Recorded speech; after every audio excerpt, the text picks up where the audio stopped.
Hello friends, అందరికీ నమస్కారం. Welcome to Raja tech TV YouTube channel. ఈ వీడియోలో దేశవ్యాప్తంగా బ్యాంకు ఖాతాదారులకు రిజర్వ్ బ్యాంక్ ఆఫ్ ఇండియా నుండి ఇప్పుడిప్పుడే రుణగ్రహీతలకు అదిరిపోయే శుభవార్త వచ్చింది. మీకు ఏ బ్యాంకులో అకౌంట్ ఉన్నా SBI, ICICI, HDFC, axis, IDFC first bank, bank of Baroda, Canara bank, ఇలా ఏ బ్యాంక్ అకౌంట్లో ఉన్నా మీరు ఖచ్చితంగా ఈ వీడియోని ఎక్కడ స్కిప్ చేయకుండా ఎండ్ వరకు చూడండి. తాజాగా రుణగ్రహీతలకు ఈఎంఐ కట్టేవారికి, లోన్ తీసుకున్న వారికి ఆర్బీఐ నుండి గుడ్ న్యూస్ వచ్చింది. తాజాగా ఆర్బీఐ నుండి లోన్ తీసుకునే వారికి వచ్చిన గుడ్ న్యూస్ ఏంటి, దీనికి సంబంధించిన పూర్తి ఇన్ఫర్మేషన్ ఈ వీడియోలో చూద్దాం. ఫ్రెండ్స్, ముందుగా వీడియో చూస్తున్న ప్రతి ఒక్కరు వీడియో కింద లైక్ సింబల్ అయితే ఉంటుంది.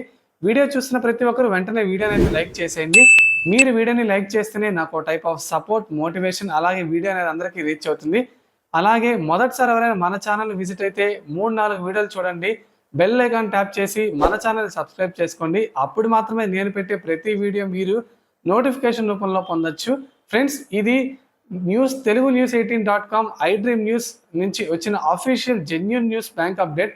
మీరు దీన్ని 100% ట్రస్ట్ చేయొచ్చు. ఇది ఆర్బీఐ నుండి వచ్చిన అఫీషియల్ న్యూస్ అప్డేట్. మన నిత్యావసరాల కోసం మనం బ్యాంకుల నుంచి అనేక కారణాల రీత్యా ఇల్లు కట్టుకోవడమో, లేదా ఎడ్యుకేషన్ పర్పసో, లేదా హెల్త్ రీత్యానో బ్యాంకుల నుంచి రుణాలు తీసుకుంటుంటాం.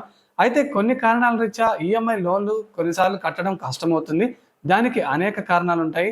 ఇక బ్యాంక్ నుంచి కన్నా యాప్స్ నుంచి, థర్డ్ పార్టీ యాప్స్ నుంచే లోన్లు ఎక్కువగా తీసుకుంటుంటారు. మనకి థర్డ్ పార్టీ యాప్స్ నుంచి తొందరగా లోన్స్ అయితే వచ్చేస్తాయి. అయితే దీనివల్ల కూడా మనకేంటంటే రుణగ్రహీతలకు వడ్డీ వేసి నడ్డి విరుస్తున్నారు థర్డ్ పార్టీ యాప్స్. ఇవి కాకుండా బ్యాంకులకు మీరు ఈఎంఐ కట్టకపోతే మీరు జైలుకి వెళ్లాల్సిన అవసరం కూడా లేదు.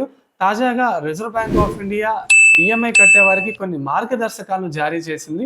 ఈఎంఐ సరిగ్గా కట్టకపోతే పోలీస్ కేసు పెట్టి జైల్లో వేయిస్తామని లోన్ రికవరీ ఏజెంట్లు వేధిస్తున్నారా? అయితే ఈఎంఐ కట్టకపోవడం అనేది అసలు క్రిమినల్ చర్య, నేరమే కాదని తేల్చి చెప్పింది ఆర్బీఐ. మీరు లోన్ డిఫాల్ట్ చేసినందుకు ఎటువంటి జైలు శిక్షణ ఎదుర్కోరు. లోన్ చెల్లింపులకు లింక్ చేసిన బ్యాంక్ చెక్ బౌన్స్ అయితే మీపై చట్టపరమైన చర్యలు తీసుకునే అవకాశం అయితే ఉంది. ఇక లోన్ కట్టకపోతే చట్టపరమైన చర్యలు ఉండవు, కానీ ఇది మీ క్రెడిట్ స్కోర్పై తీవ్ర ప్రభావం చూపిస్తుంది. మీకు భవిష్యత్తులో బ్యాంకుల నుంచి ఎలాంటి లోన్స్ రావు. ఒకవేళ లోన్లు మంజూరు చేసినా అధిక వడ్డీ వసూలు చేస్తారు. మీరు ఈఎంఐ కట్టలేకపోతే బ్యాంకులు మీ దగ్గర ఉన్న ఆస్తులను స్వాధీనం చేసుకోవచ్చు. మీ ఆస్తులను వేలం కూడా వేయొచ్చు. కానీ అది ఎప్పుడు జరుగుతుంది? మీరు మీ లోన్ ఈఎంఐ చెల్లింపులకు బ్యాంకును సంప్రదించకపోయినప్పుడు ఇలా జరుగుతుంది. మీరు లోన్ కట్టలేక ఇబ్బంది పడుతున్నప్పుడు ఖచ్చితంగా మీరు బ్యాంకుకు వెళ్ళి మీ సమస్యను బ్యాంకు వారికి చెప్పాలి. అప్పుడు వారు మీకు తగిన పరిష్కారం చెప్తారు.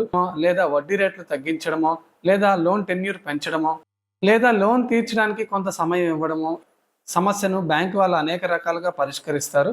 అయితే మీరు ఖచ్చితంగా మీ లోన్ ఈఎంఐ విషయాలతో బ్యాంకు దగ్గరికి వెళ్ళి ఖచ్చితంగా మీ దగ్గరలోని బ్రాంచ్లో అయితే మీరు ఈఎంఐ కట్టలేకపోవడం అనేది క్రిమినల్ చర్య కాదు.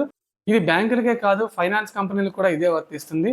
తాజాగా ఆర్బీఐ రుణగ్రహీతల కోసం తీసుకొచ్చిన లోన్ రూల్పై మీరేమనుకుంటున్నారో మీ విలువైన అభిప్రాయాన్ని కామెంట్స్ రూపంలో చెప్పండి. అలాగే మీరు ఏ బ్యాంకులో ఎంత లోన్ తీసుకున్నారో కామెంట్ చేయండి. అలాగే ఈ వీడియోని లైక్ చేసి మన ఛానల్ని సపోర్ట్ చేయండి.